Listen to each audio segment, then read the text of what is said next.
Kalau saudara melihat saya pakai hijab atau saudara melihat saya pakai tudung, pertama saya adalah seorang murtadin.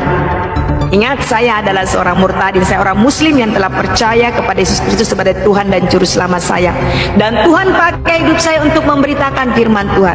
Tuhan pakai hidup saya untuk menjadi saksi Kristus, bukan hanya di Yerusalem, tetapi Yudea sampai ke Samaria. Dan puji nama Tuhan, melalui pelayanan pekerjaan Tuhan di dalam sosial media ini, banyak jiwa yang melayani, banyak jiwa yang terberkati, banyak jiwa yang percaya kepada Yesus Kristus. Semakin banyak jiwa yang percaya, semakin banyak penghujatan. Haleluya. Yang dihujat bukan orang percaya, tetapi saya terus dihujat. Bukan cuma dihujat, saudara kekasih, tapi mereka begitu banyak menjapri saya, mengancam saya, mengeduh. Tetapi puji nama Tuhan, Bapak Ibu Saudara kekasih, saya tetap kuat. Sampai hari ini saya dapat berdiri semua karena pekerjaan Tuhan. Baiklah, firman Tuhan di dalam kitab 1 Korintus 11 ayat 2. Demikian firman Tuhan. Lembaga Alkitab Indonesia memberi judul perikop hiasan kepala wanita. Biar saudara paham bahwa hijab itu milik siapa. Hijab itu milik siapa? Amin. Supaya saudara juga paham bahwa hijab itu milik siapa, ya. Jangan suka ngaku-ngaku deh, berhenti ngaku-ngaku. Ingat, Ismail diberkati anak cucu dan melahirkan 12 keturunan, 12 raja-raja besar. Tetapi Ismail tidak pernah diberkati tanah oleh Tuhan. Jadi kalau saudara hari ini mendengarkan begitu banyak perpecahan dari luar sana, saudara kekasih, begitu banyak saudara kita dengarkan kabar-kabar yang terjadi perang di mana itu karena apa? Perebutan wilayah. Karena Ismail tidak pernah dijanjikan tanah oleh Tuhan. Ismail tidak pernah dapat warisan tanah dari Tuhan, tetapi Ismail dijanjikan oleh Tuhan bagaimana dia juga akan mewarisi berkat Tuhan, yaitu dia akan mewariskan 12 raja dari keturunan Ismail, dan mereka akan beranak cucu dan menjadi bangsa yang besar. Itulah. Jadi kalau hari ini saudara melihat saya pakai jilbab, karena berkat Abraham telah jatuh. Bukan telah jatuh, berkat Abraham telah menghampiri diri saya. Saya telah menerima berkat Abraham. Dan bukan cuma itu saja, kalau Ismail hanya diberkati jasmani bukan rohani, tetapi hari ini berkat Bapak Abraham telah saya terima, yaitu berkat jasmani dan rohani. Berkat jasmani dan rohani yang saya peroleh, Bapak Ibu Saudara kekasih, saya diberikan kesehatan. Satu itu berkat jasmani. Saya diberikan hati yang bersuka cita untuk menyembah dan memuliakan Tuhan. Haleluya. Kalau kita bicara hidayah, ini memang adalah bagian daripada Allah Subhanahu wa Ta'ala. Dan saya mohon maaf kalau suara saya agak sedikit nggak enak atau wajah saya nggak enak. Dari dulu udah nggak enak. Oke lah, nggak apa-apa. Mohon maaf saya agak sedikit meriang, tapi saya pikir saya harus ngasih sharing ini biar teman-teman juga punya gambaran tentang apa itu hidayah dari sudut pandang orang yang dulunya bukan muslim, dan dapat masukan dari pengalaman-pengalaman saya yang selama ini bergelut dengan banyak orang tentang urusan hidayah ini. Jadi gini teman-teman sekalian, kurikulum paling baik di dunia itu adalah Al-Quran, dan pengajar yang paling baik tentu saja Rasulullah Muhammad SAW. Kalau dua ini dikombinasikan pun belum tentu orang bisa mendapatkan hidayah.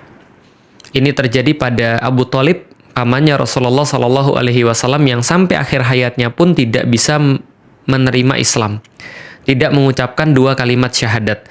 Padahal Rasulullah Shallallahu Alaihi Wasallam mendatangi beliau secara pribadi ketika di ujung hidupnya, lalu kemudian mengatakan, pamanku ucapkan 2 kalimat syahadat, tapi pamannya belum mau untuk mengucapkan 2 kalimat syahadat.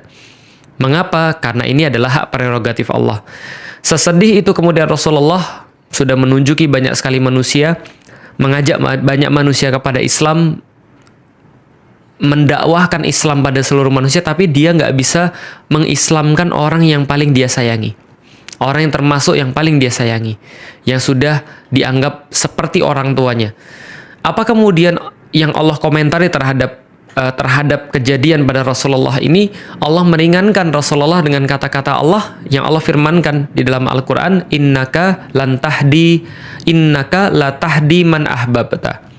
Wahai Muhammad, sesungguhnya engkau tidak bisa menunjuki, memberikan hidayah kepada siapapun yang engkau cintai.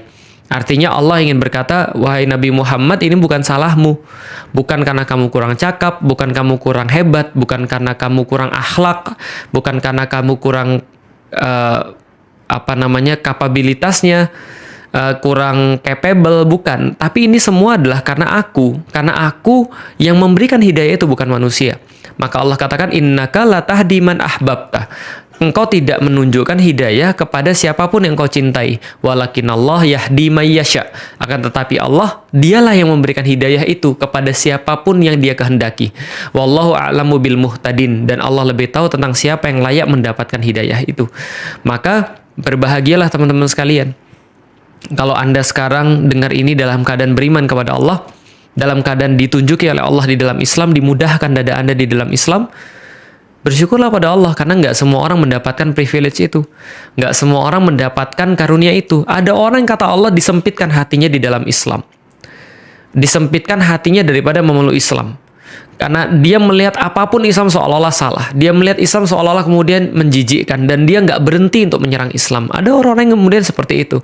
Yang Allah katakan di dalam Al-Quran, khatamallahu ala qulubihim wa ala sam'ihim wa ala absarihim. Na'udzubillahi min zalik. Allah katakan, Allah tutup telinga mereka daripada kebaikan Islam. Allah tutup mata mereka daripada keindahan-keindahan Islam. Dan terhadap kemudian telinga, mata, dan hati mereka Allah kunci daripada kebaikan-kebaikan Islam. Sehingga mereka nggak bisa ngelihat sungguh seperti apa agama ini kerennya. Berbahagialah kita yang kemudian dibukakan oleh Allah hidayah. Hidayah datang daripada Allah. Maka kemudian ditegaskan seperti tadi, bahkan kurikulum yang terbaik yang dipegang oleh pengajar terbaik pun tidak bisa memaksakan Islam ini pada orang. Atau lebih tepatnya tidak bisa memberikan hidayah atau mentransfer hidayah itu kepada siapapun yang dia kehendaki. Maka ketika kita sudah mendapatkan hidayah daripada Allah, ini adalah sebuah tanda bahwa Allah yang menginginkan keislaman kita. Karena Allah, wallahu a'lamu bil muhtadin. Allah lebih tahu tentang siapa yang layak mendapatkan hidayah. Jadi kalau Anda dengar ini, Anda masih beriman pada Allah, alhamdulillah, kita bersyukur pada Allah karena Allah masih mempercayakan kepada kita din atau agama ini. Lalu apakah kemudian serta-merta setiap orang yang beriman, setiap orang yang kafir, kita cuma menganggap itu semua bagian daripada takdir atau ketentuan Allah? Ketentuan Allah iya, tapi bukan berarti kita diminta oleh Allah untuk diam lalu kemudian membiarkan itu saja terjadi. Enggak. Allah justru nyuruh kita berdakwah dalam banyak ayat-ayat di dalam Al-Quran. Allah perintahkan misalnya di dalam surat Ali Imran, wal takum minkum ummatu yad'una ilal khair wa ya'muruna bil ma'ruf wa yanhauna 'anil munkar. Allah katakan, wahai orang-orang yang beriman, wal takum minkum, dan haruslah di antara kalian tuh ada ummatun, sebuah umat yang tugasnya apa? Ada 3. Yad'una ilal khair wa ya'muruna bil ma'ruf wa yanhauna 'anil munkar. Yang pertama adalah yad'una ilal khair, menyeru kepada kebaikan, dan ulama-ulama tafsir sepakat bahwa yang dimaksud dengan yad'una ilal khair adalah yad'una ilal Islam, menyuruh orang-orang yang belum muslim kepada Islam. Karena dengan adanya dakwah kita itulah orang-orang bisa menjadi tahu seperti apa Islam itu yang sebenarnya, hingga mereka tertarik dan mereka mau untuk kembali lagi ke dalam fitrah mereka, yaitu adalah Islam. Sebagaimana yang Rasulullah lakukan, sebagaimana yang sahabat lakukan, maka itu kemudian yang diperintahkan kepada kita, yang diwariskan kepada kita. Jadi artinya ya tidak serta-merta kalau kita meyakini bahwa hidayah itu dari Allah, lantas kemudian kita menerima, ya sudahlah biarin aja. Kalau ada orang belum sholat berarti belum dapat hidayah. Kalau ada orang belum masuk Islam belum dapat hidayah. Kalau ada orang yang kemudian melakukan keburukan-keburukan, kita bilang mereka belum dapat hidayah. Bukan. Hidayah itu hak prerogatif Allah. Mengenai perintah Allah kepada manusia, itu adalah hal yang lain yang harus kita lakukan. Tapi teman-teman sekalian, yang ingin saya bahas pada hari ini bukan itu. Tapi yang ingin saya bahas adalah kenapa ada orang bisa dapat hidayah Allah dan kenapa ada orang yang sebaliknya murtad daripada hidayah Allah. Berdasarkan pengalaman yang selama ini saya alami, bukan dari teori saja tapi dari pengalaman lebih banyak. Jadi gini teman-teman sekalian, saya tuh banyak sekali diminta sama orang, dihubungin sama orang, Ustadz, ini ada anak saya, Ustadz mulai tertarik pada agama yang lain. Apa yang harus kami ajak ngobrol kepada dia? Ustadz bisa nggak ngajak ngobrol dia, biar dia juga tahu seperti apa Islam itu, biar dia kemudian balik lagi ke dalam Islam atau balik lagi ke agama Islam. Ustadz, anak saya jadi ateis, Ustadz gimana caranya? Apa yang harus kami ngobrolkan kepada dia? Atau Ustadz aja yang datang ke sini supaya Ustadz bisa ngobrol sama anak saya, lalu kemudian dia bisa balik lagi ke dalam agama Islam. Dia bisa balik lagi bangga kepada agama Islam.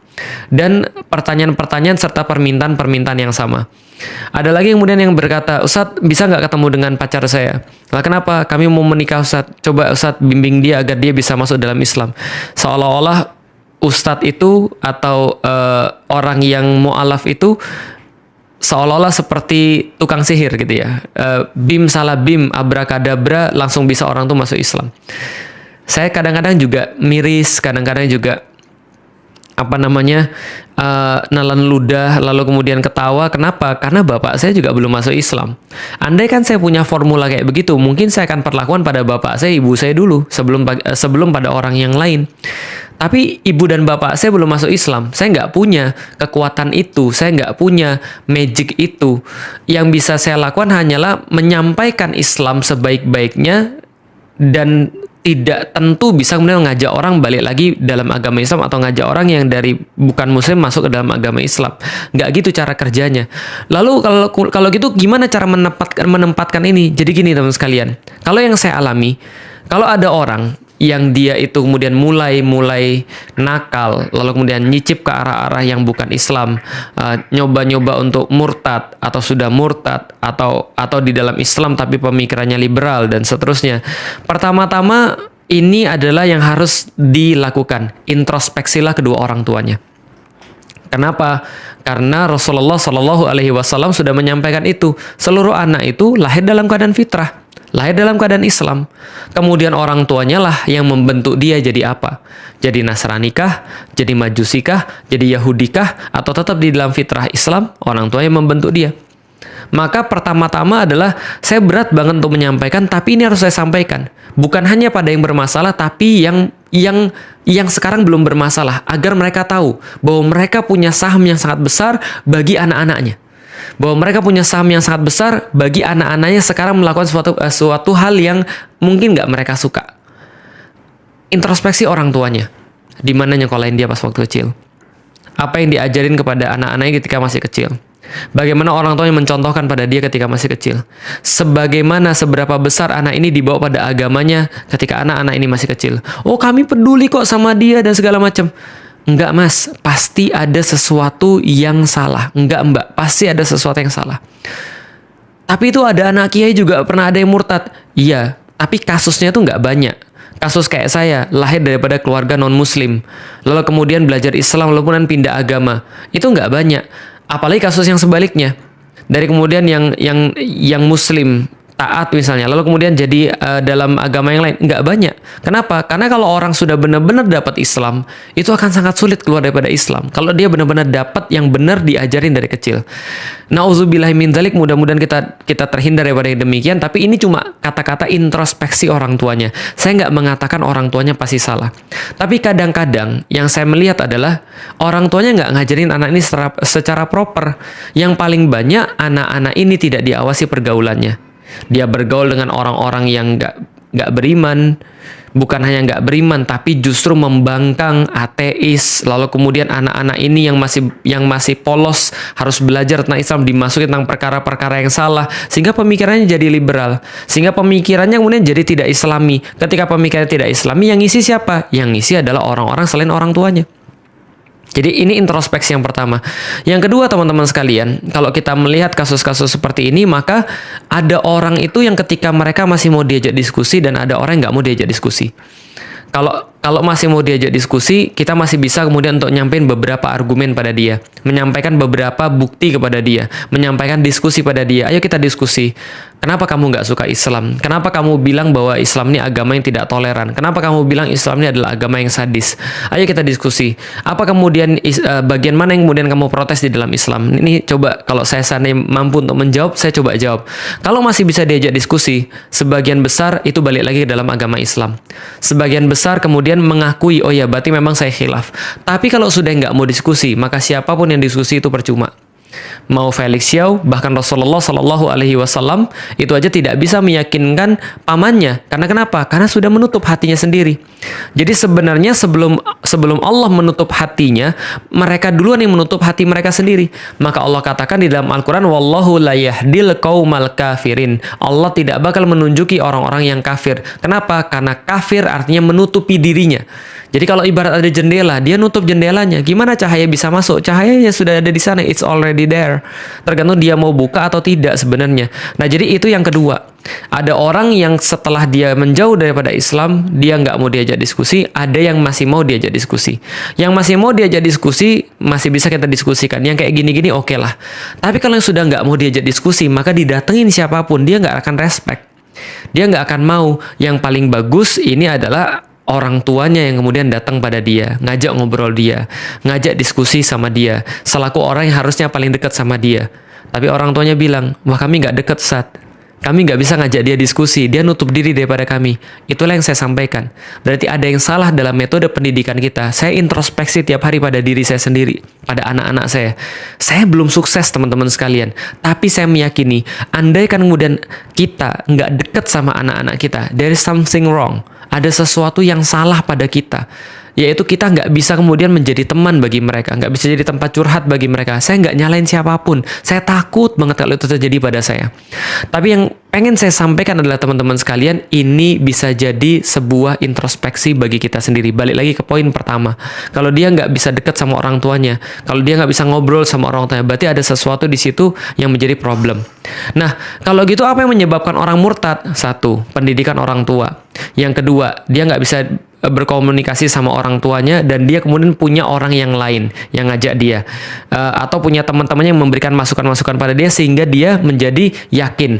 Yang ketiga, hampir sama dengan yang kedua, tapi ini benar-benar ada teman-temannya aktif yang ngajak dia. Nah, kalau ini yang harus dilakukan adalah memang yang ngajak diskusi juga teman-temannya sekalian. Kalau itu pun kalau masih mau diajak diskusi. Maka balik lagi, sebenarnya ini bisa ditanggulangi kalau seandainya kita punya relationship yang baik dengan anak-anak kita. Kita nggak bisa nyalain anak-anak kita sebenarnya teman-teman sekalian, karena kita duluan hidup daripada mereka. Kita harusnya yang lebih paham daripada mereka. Berkali-kali ketika saya masih kecil, saya protes. Kenapa orang tua saya begini? Kenapa orang tua saya begitu? Dan dalam satu titik itu benar, dan dalam titik yang lain itu salah. Salahnya di mana? Salahnya ya karena tugas anak-anak itu adalah memahami orang tuanya dan berbakti pada mereka. Tapi kan saya nggak kenal Islam pada waktu itu. Tapi tugas orang tua, teman-teman sekalian, lebih berat. Karena itulah namanya orang tua. Karena dia lebih tua daripada anaknya. Mereka harusnya sudah pernah mengalami apa yang dialami oleh anaknya. Harusnya mereka tahu bagaimana cara memahami anak-anaknya. Karena itulah mereka jadi orang tua. Maka jadi orang tua itu harusnya lebih banyak belajar. Karena mereka harus tahu bagaimana cara untuk mendidik anak-anaknya agar tidak seperti mereka dulu atau apapun yang mereka sesali. Dulu saya merasa bahwa dalam keluarga saya ada beberapa kritik. Saya perbaiki dalam keluarga saya. Artinya saya bilang pada waktu saya masih kecil, ketika saya melihat fakta yang demikian, saya bilang pada diri saya sendiri, saya tanamin pada diri saya sendiri, besok kalau saya punya istri, saya nggak akan begitu. Kalau saya punya anak, saya maunya begini. Itu adalah maksudnya belajar. Tapi balik lagi, nah kenapa orang kemudian bisa murtad? Kenapa ada orang kemudian bisa kemudian dapat hidayah, ada orang yang murtad? Karena dia menjauh daripada Allah Subhanahu wa Ta'ala. Dan faktor orang tua ini penting sekali. Yang kedua adalah dia mendapatkan referensi-referensi yang nggak ada yang menjelaskan pada dia. Yang ketiga, dia kemudian berteman dengan orang-orang yang salah, yang senantiasa menguatkan dia dalam kesalahannya itu. Persis seperti di dalam Al-Quran. Allah katakan, wa minan nasi mayakulu amanna billahi wa bil yaumil akhir wa mahum bimu'minin. Ada orang-orang yang mengatakan dirinya beriman, tapi sebenarnya dia tidak. Dia merasa memperbaiki padahal dia merusak. Kan seperti itu sebenarnya. Simpel saja. Nah, karena itulah ada orang-orang yang mulai mempertimbangkan. Karena masuk referensi-referensi yang salah. Referensi itu ibarat bahan-bahan makanan, teman-teman sekalian. Kalau saya mau masak makanan yang sehat, tapi bahannya masakan-masakan yang nggak sehat, ya nggak bisa dimasak, nggak bisa dikombinasi. Tapi kalau misalnya bahan-bahan yang buruk itu sudah ada di sono, lalu kemudian punya niat dikit aja, jadi. Maka dia kemudian pindah dalam agama yang lain. Karena bahan-bahannya sudah ada di situ. Referensi-referensinya semua referensi buruk. Jadi itu yang bisa menyebabkan orang-orang jadi kemudian murtad. Bacaannya bacaan liberal. Pemikirannya pemikiran liberal. Yang di-follow orang-orang liberal. Temen-temennya juga liberal. Ngomongannya untuk apa sih agama? Lihat tuh orang-orang Jepang. Nggak punya agama tapi mereka baik. Lihat tuh orang-orang yang lain. Mereka agamanya bukan Islam tapi mereka baik. Tapi kenapa lihat orang-orang Islam semuanya pemarah? Semuanya kemudian orang-orang kayak begini. Semuanya munafik dan segala macam. Pas ketemu orang kayak tadi, ya sudah. Makanya ada orang yang bilang bahwa Orang-orang yang bukan muslim tuh nggak bisa baca Quran. Mereka nggak bisa baca hadis, tapi mereka baca kamu. Mereka baca saya. Dan saya yakin, saya sadar betul saya bukan role model di dalam Islam yang baik. Banyak orang-orang yang mungkin ketika ngelihat Islam jadi takut gara-gara saya. Iya, saya akui. Banyak orang kemudian nggak srek dengan Islam gara-gara saya. Iya, saya akui. Saya sampai sekarang masih belajar untuk jadi role model yang terbaik di dalam Islam. Tapi teman-teman sekalian, yang mau saya kasih tahu adalah kita adalah semua agen di dalam Islam. Kita menunjukkan apa yang kita baca di Al-Quran dan di As-Sunnah. Jadi kalau ada orang-orang yang kemudian gara-gara akhlak kita, kemudian menimpakan akhlak kita pada Islam, aduh, itu sangat menyesal sekali. Tapi kalau ada orang yang ditunjuki Islam oleh karena akhlak kita, Masya Allah, berarti Allah menggunakan kita untuk berbicara dengan pembicaraan Al-Quran.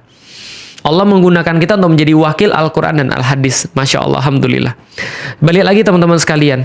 Jadi kalau seandainya kita menemukan ada orang-orang yang sangat kita sayangi, sangat kita pedulikan, dan kita pengen mereka untuk dapat cahaya Islam. Kita pengen mereka dapat hidayah Islam. Bagaimana caranya untuk kemudian mentransfer itu? Balik lagi, referensi. Itu yang membuat mereka berpikir seperti apa. Masukkan referensi-referensi yang baik. Tampilkan akhlak yang baik pada mereka. Kalau utang ya bayar, kalau janji ya ditepati, kalau ada yang bisa dibantu ya dibantu. Tapi Ustadz, mereka tuh nuntut kita untuk toleransi pada mereka dengan perkara-perkara yang diharamkan. Ya kalau kayak gitu ya jangan ikut-ikutan, tapi ya jangan dimarahin, tapi ya jangan kasar. Kita boleh nolak ketika diajak minum minuman keras, tapi ya jangan kasar. Kita boleh berkata bahwa kita nggak boleh mengucapkan selamat Natal, tapi ya jangan dengan ngegas. Itu maksudnya. Jadi tunjukkan hal-hal yang baik, berikan referensi-referensi yang baik. Buku-buku bisa diberikan pada mereka, tunjukkan video-video yang baik. Semua referensi-referensi itulah yang insya Allah akan membuat orang jatuh cinta dengan Islam. Jadi itu teman-teman sekalian bisa saya sampaikan. Mudah-mudahan ini menjadi sebuah masukan yang berharga, minimal bagi diri saya pribadi, bahwa referensi itulah yang akan menyebabkan orang berpikir berbeda tentang sesuatu. Referensi itulah yang membuat mereka senang atau mereka benci dengan Islam. Dan mudah-mudahan kita bisa menunjukkan referensi yang terbaik. Lah kalau ada teman saya yang sebaliknya, Ustadz, tadi kan kalau ada orang yang pengen masuk Islam, kalau misalnya ada orang yang sekarang murtad, gimana, Ustadz? Kita doakan. Kita doakan, kita bantu supaya dia bisa dapat lagi keindahan Islam. Jangan dibully, jangan dimaki, jangan dibenci, jangan dijauhi. Kita lakukan apapun yang bisa kita lakukan. Kita lakukan apapun yang mampu semaksimal mungkin kita lakukan. Karena bagaimanapun dia adalah tetap saudara kita. Saudara bukan hanya seiman, tapi manusia itu juga saudara.